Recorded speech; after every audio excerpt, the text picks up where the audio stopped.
ਬੀਤੇ ਕੱਲ ਰਾਜਸਥਾਨ ਦੇ ਵਿੱਚ ਇੱਕ ਸਕੂਲੀ ਇਮਾਰਤ ਗਿਰ ਜਾਂਦੀ ਹੈ, ਜਿਹਦੇ 'ਚ ਬੱਚਿਆਂ ਦੀ ਮੌਤ ਵੀ ਹੋ ਜਾਂਦੀ ਹੈ। ਉਸ ਤੋਂ ਬਾਅਦ ਹੁਣ ਪੂਰੇ ਭਾਰਤ ਦੇ ਵਿੱਚ ਜਿਹੜੀਆਂ ਅਨਸੇਫ ਬਿਲਡਿੰਗਸ ਨੇ, ਸਰਕਾਰੀ ਬਿਲਡਿੰਗਸ ਨੇ, ਉਹਨਾਂ ਦੇ ਉੱਤੇ ਵੀ ਸਵਾਲ ਖੜੇ ਹੋ ਚੁੱਕੇ ਨੇ।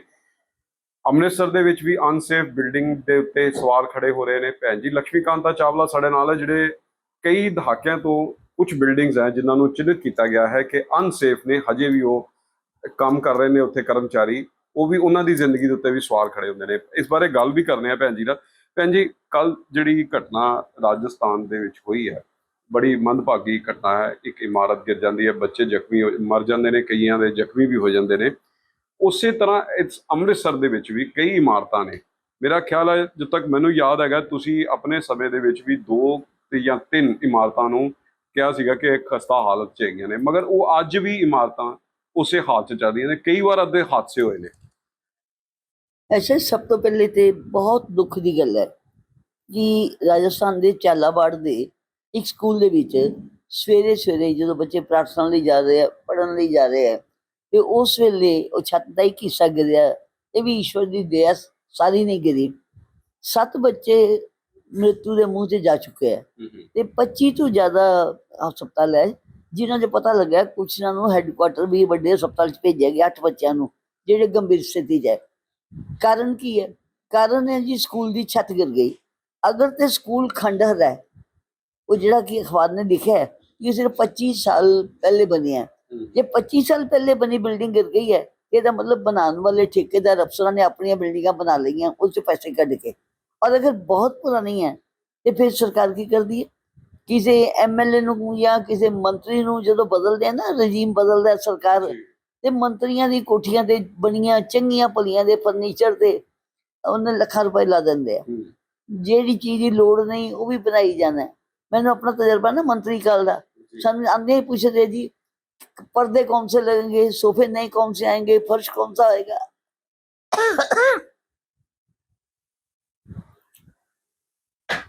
मैंने जवाब दिता कि मैं तो कोठी नहीं लैनी, MLA उस वाला कमरा मेरा चंगा है, उत्ती रहना है। मतलब ये मेरा अनुभव है कि आते ही अफसर हमें खुश करने के लिए मंत्री जी को या फिर PWD का कोई हिस्सा रहता है, ये काम करते हैं।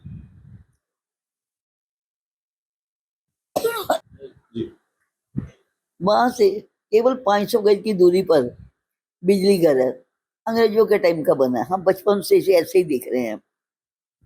इसकी बिल्डिंग को अनसेफ अनाउंस किए PWD द्वारा पता नहीं 4 दर्जन वर्ष बीत गए, 40 वर्ष बीत गए, 30 वर्ष बीत गए, अनसेफ है।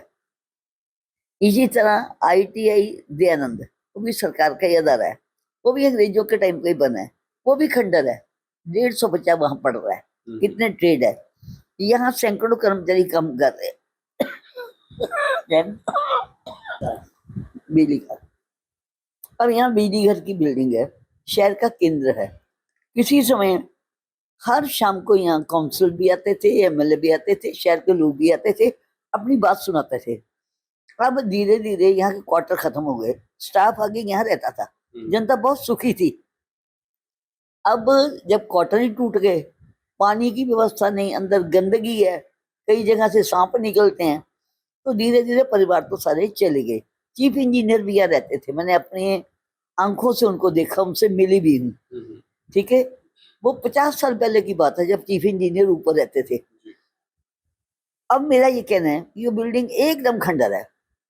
अब कुछ हिस्सा उसका गिरा है इन्हीं दिनों, थोड़े दिन पहले गिरा है, तो ये दौड़ भाग हो रही है कि कुछ कार्यालय दूसरे भवनों में ले जाएं, सारे नहीं। तो सरकार क्या वेट करती है कि बिल्डिंग गिर जाएगी, कुछ लोग मर जाएंगे।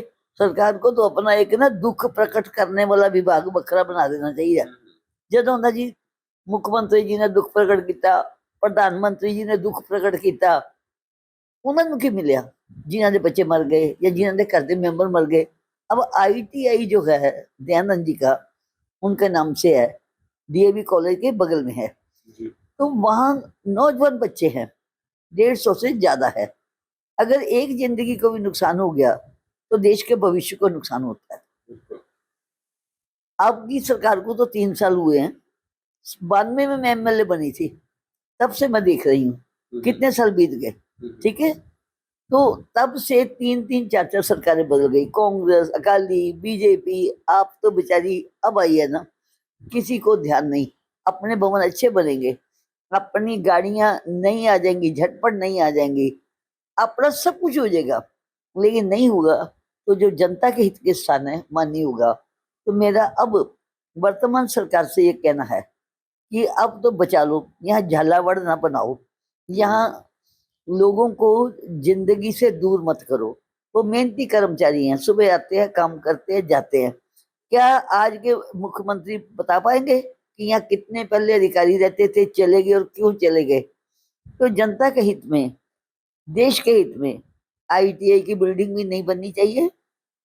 और ये बिजली घर का जो है ना, अब सरकार का आसान तरीका है, यहाँ से बिल्डिंग उठा लेंगे, ये जमीन मोटी कीमत पर बेच देंगे और शहर से दूर कहीं ले जाएंगे। तो जब शहर से दूर चली गई तो आम आदमी कैसे यहाँ पर अप्रोच करेगा? तो इसी बिल्डिंग को गिराकर इसके स्थान पर इसी जगह हालगेट के पास, देखो दोनों हालगेट के आसपास ही हैं, तो ये बिल्डिंग बना के जनता को, पंजाब की जनता को उनके हित के लिए देनी चाहिए। ਅੱਛਾ ਭੈਣ ਜੀ, ਇਹਦੇ ਦੋ ਬਿਲਡਿੰਗ ਤਾਂ ਤੁਸੀਂ ਚਿੰਨ੍ਹਿਤ ਕਰ ਦਿੱਤੀਆਂ, ਪਰ ਕਈ ਸਰਕਾਰੀ ਸਕੂਲ ਅਜਿਹੇ ਨੇ ਪਿੰਡਾਂ ਥਾਵਾਂ ਦੇ ਵਿੱਚ ਜਿਹੜੇ ਉਹਨਾਂ ਦੀ ਹਾਲਤ ਤਾਂ ਬਿਲਕੁਲ ਹੀ ਖਰਾਬ ਹੋ ਚੁੱਕੀ ਹੈ। ਬੱਚੇ ਮਜਬੂਰੀ 'ਚ ਬਾਹਰ ਓਪਨ 'ਚ ਬੈਠ ਕੇ ਪੜ੍ਹਨਾ ਸ਼ੁਰੂ ਕਰ ਰਹੇ, ਉਹਨਾਂ ਨੂੰ ਵੀ ਕਿਸੇ ਵੀ ਸਮੇਂ ਉਹਨਾਂ ਦੇ ਕੁਝ ਵੀ ਹੋ ਸਕਦਾ ਹੈ। ਹੁਣ ਤਾਜ਼ਾ ਮਾਮਲਾ ਸਾਡੇ ਸਾਹਮਣੇ ਆਇਆ ਹੈ ਰਾਜਸਥਾਨ ਦਾ, ਉੱਥੇ 7 ਬੱਚੇ ਆਪਣੀ ਜ਼ਿੰਦਗੀ ਤੋਂ ਹੱਥ ਧੋ ਬੈਠੇ। ਹੁਣ ਇਹੋ ਜਿਹੀ ਜਿਹੜੇ ਹੋਰ ਕਈ ਏਰੀਆ ਜਿਹੜੇ ਪੰਜਾਬ ਦੇ ਅੰਮ੍ਰਿਤਸਰ ਦੇ ਖਾਸ ਕਰਕੇ, ਕਿਆ ਅਸੀਂ ਵੇਟ ਕਰਦੇ ਪਏ? केवल इतना नहीं, कल आपने वो बठिंडा या मोगा में जो दिखाया देखा, भरी हुई है नहर, नाला, पानी चल रहा है और कुछ बच्चे उसमें इस तरह बैठे हैं जैसे वो मुर्गा बन के बैठते हैं। उनकी पीठ से पाम रख के दूसरे बच्चे पार करके नाला अपने स्कूलों को जा रहे हैं या वापस आ रहे हैं। तो वो स्कूल तो दूर की बात, वर्षा में वो बह जाए बच्चे। और मैं एक बात बताऊं, मैं कम से कम मैं आप सरकार को ये कहती हूँ कि आपसे ये उम्मीद रखते हैं, और जो काम आपने 2026 तक कर दिए, 2026 भी जून तक वही काम आपके होने हैं, उसके बाद ये काम नहीं होने हैं। 1 साल आपके पास है, तो जहां आपने शिक्षा का स्तर उठाया है, मुझे खुशी है। सच्चाई क्या है मुझे नहीं पता, पर राष्ट्रीय आकलन में पंजाब शिक्षा के इंफ्रास्ट्रक्चर में फर्स्ट आया है। ठीक है, तो ये कम से कम ये भी देख ले भी, और चाहे कुछ हो जाए, स्कूल और जो हमारे प्राइमरी हेल्थ सेंटर हैं, छोटे छोटे अस्पताल है, इन दोनों की बिल्डिंगों की हालत जो है ना अच्छी होनी चाहिए। ਬਿਲਕੁਲ, ਤੁਸੀਂ ਸਰਕਾਰੀ ਹਸਪਤਾਲਾਂ ਦੀ ਗੱਲ ਕੀਤੀ। ਕਈ ਅਜਿਹੇ ਹਸਪਤਾਲ ਅਸੀਂ ਸਾਡੀ ਨਿਗਾਹ 'ਚ ਵੀ ਆ ਗਏ ਨੇ, ਪਿੰਡਾਂ ਥਾਵਾਂ ਦੇ ਵਿੱਚ ਹੈਗੇ ਨੇ, ਉਹ ਜਿਨ੍ਹਾਂ ਦੀਆਂ ਬਿਲਡਿੰਗਾਂ ਬਹੁਤ ਹੀ ਜ਼ਿਆਦਾ ਖਸਤਾ ਹਾਲ 'ਚ ਨੇ। ਉਹਨਾਂ ਨੂੰ ਇਲਾਜ ਕਰਨ ਵਾਲੇ ਡਾਕਟਰ ਵੀ ਡਰਦੇ ਨੇ ਤੇ ਮਰੀਜ਼ ਜਿਹੜੇ ਉੱਥੇ ਪਹੁੰਚਦੇ ਉਹ ਵੀ ਘਬਰਾਉਂਦੇ ਨੇ ਕਦੋਂ ਛੱਡ ਦੇਣ। ਇਹਦੇ ਦੋ ਪੱਖ ਹੈ, ਕੁਝ ਬਿਲਡਿੰਗਾਂ ਐਡੀਆਂ ਵਧੀਆ ਹੈ ਲੇਕਿਨ ਉਹਦੇ ਡਾਕਟਰ ਇੰਨੇ ਸਟਾਫ ਹੈ ਨਹੀਂ, और कुछ ਇਹੋ ਜਿਹੀ हैं जिससे डॉक्टर स्टाफ है तो बिल्डिंग किसी कम दी नहीं। कम से कम जो बेसिक है पढ़ाई ते दवाई, ये मैं विधानसभा का रिकॉर्ड निकाल कर कोई रिसर्च कर ले, मेरी सारी लड़ाई पढ़ाई ते दवाई ते होती सी कि भाई बच्चों को कोई इसलिए अनपढ़ ना रह जाए मनुष्य बन के भी कि उसके पास पैसा नहीं, और कोई इसलिए ना मर जाए कि उसके पास इलाज के लिए पैसा नहीं। तो बेसिक जो जरूरत है वो पहले यही है। गांव गांव घूमे, पंचायतों को भी इसमें आगे आना चाहिए। जो हमारे एनआरआई बहुत बार गए हैं, अगर सरकार अपील करेगी तो वो भी अपने अपने गांव में बनाएंगे। धर्म स्थान बनाने से पहले, पूजा पाठ से पहले, ये मंदिर और हम मंदिरों से भी पहले ये जो शिक्षा के मंदिर हैं और सेहत के मंदिर है, ये बहुत ज्यादा जरूरी है। ਜੀ ਤੁਸੀਂ ਕਹਿ ਰਹੇ ਹੋ ਕਿ ਐਨਆਰਆਈ ਜ਼ਿਆਦਾ ਕੀ ਕਹਿੰਦੇ ਮਦਦ ਕਰਨ, ਪਰ ਐਨਆਰਆਈ ਤਾਂ ਬਹੁਤ ਕਰਦੇ ਨੇ। ਉਹ ਆਪਣੇ ਆਪਣੇ ਇਲਾਕਿਆਂ ਦੇ ਵਿੱਚ ਸਕੂਲ ਵੀ ਬਣਾਉਂਦੇ ਨੇ, ਇਹ ਵੀ ਬਣਾਉਂਦੇ ਨੇ, ਹਸਪਤਾਲ ਵੀ ਬਣਾਉਂਦੇ ਨੇ, ਪਰ ਸਰਕਾਰਾਂ ਵੱਲ ਦਾ ਧਿਆਨ ਕਿਉਂ ਨਹੀਂ ਜਾਂਦਾ ਇਹਨਾਂ ਵੱਲ? ਕਿਉਂਕਿ ਕਿਆ ਉਹ ਵੇਟ ਕਰਦੀਆਂ ਰਹਿੰਦੀਆਂ ਨੇ ਕੋਈ ਇਹੋ ਜਿਹਾ ਹਾਦਸਾ ਹੋਵੇ ਤੇ ਫਿਰ ਜਾਗਾਂਗੇ ਅਸੀਂ? नहीं देखो, ऐसा नहीं है। ਹੁਣ झालावाड़ जो है, अगर वो बिल्डिंग खराब सी तो उस इलाके का एमएलए भी उन्ने कसूर वाला है, काउंसलर भी उन्ने कसूर वाला है, पंच सरपंच अगर वो गांव है तो सरपंच भी उन्ने कसूर वाला है। इस करके जनता का सहयोग नाल चाहिए। मैनू पता है कुछ ऐसे पिंड है जिथे जो भी पैसा आंदा ना किसी धार्मिक काम लिए आंदा है। मैनू नहीं लगता कि इस बच्चियां नूं पढ़ाई देने तो बड़ा कोई धर्म है या बीमार का इलाज करने तो बड़ा कोई धर्म है। लेकिन ये प्लान्ड नहीं है। ਜਿਹੜਾ ਜਿਹੜਾ ਕਰਦਾ ਹੈ ਭੇਜਦਾ ਬਹੁਤ ਹੈ ਆਪਣੇ ਆਪਣੇ ਇਲਾਕੇ 'ਚ। ਅਗਰ ਸਰਕਾਰ ਪਲਾਨ ਕਰਕੇ ਕਾਲ ਕਰੇ, ਜਿਸ ਤਰ੍ਹਾਂ ਅਟਲ ਜੀ ਨੇ ਇੱਕ ਵਾਰੀ ਕੀਤਾ ਸੀ ਪੋਖਰਨ ਤੋਂ ਬਾਅਦ, ਦੇਸ਼ 'ਚ ਬਾਹਰ ਬੈਠੇ ਲੋਕਾਂ ਨੇ ਕਿੰਨਾ ਰੁਪਇਆ ਭੇਜਿਆ ਸੀ, ਸਾਨੂੰ ਸੋਨਾ ਭੇਜਿਆ ਸੀ। ਅਗਰ ਪੰਜਾਬ ਸਰਕਾਰ ਜਿੰਨਾ ਕਿ ਟਾਈਮ ਮੇਰੇ ਕੋਲ ਹੈਗਾ ਇਹ ਕਾਲ करे और जितना क्लस्टर बना के सौंपा जाए। अब समय थोड़ा है, इनके पास समेटने वाली बात है, फिर भी कुछ ना कुछ हो सकता है अपील करके। ਸ਼ੁਕਰੀਆ।